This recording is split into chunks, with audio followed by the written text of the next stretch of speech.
On the evening of April 14, 1865, after John Wilkes Booth has inflicted a mortal shot onto Abraham Lincoln, he manages to escape on his horse. In the meantime, the balance of the conspiracy is in play. Asrod, of course, was supposed to have shot Andrew Johnson, the vice president, but he loses his nerve. He instead goes drinking. But Lewis Powell does his part. He approaches the home of the Secretary of State, Seward. He walks up to the door and tells them he has medicine for Seward because, you see, a few days prior to this, the Secretary of State, Seward, has a horrible carriage accident, and he's upstairs in bed in a stent, all the way up through his neck. Powell says, I have medicine for him. The servant at the door questions him, whereupon Powell knifes him, gains entry to the home, runs upstairs. He attacks at least 2 or 3 of Seward's children en route to Seward's room. Seward has a bodyguard. Powell attacks him, attacks the nurse, attacks the daughter, and inflicts several wounds into Seward. Lewis Powell then escapes, as does, of course, now John Wilkes Booth, who is desperately looking for help because he is in great pain. His leg is swollen. He eventually manages to reach the home of Dr. Samuel Mudd, who had been a co-conspirator. He straightens his leg, and there is a massive manhunt for John Wilkes Booth. Finally, he is surrounded and apprehended in Port Royal, Virginia. Harold surrenders. Booth does not, and he is shot. He is killed. After John Wilkes Booth is shot, the police, the military are determined to round up all the other co-conspirators.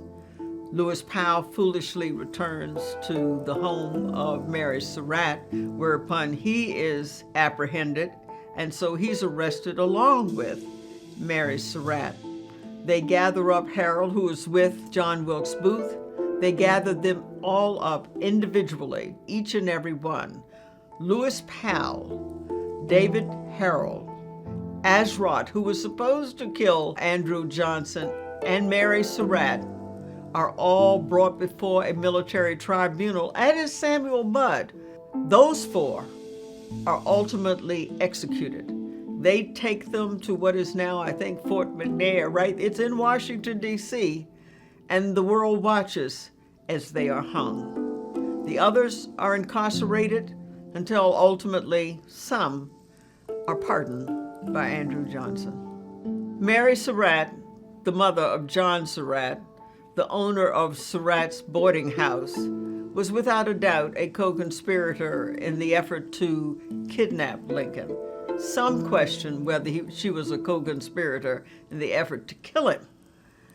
Nonetheless, she was brought before a military tribunal, no type of civil liberties or protections, and ultimately found guilty as charged. There was hesitancy on the part of some that voted.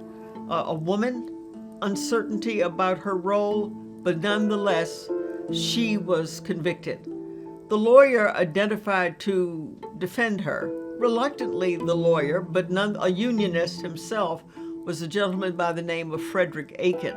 He'd done journalism before, but now he was a lawyer, and he was a most ardent lawyer.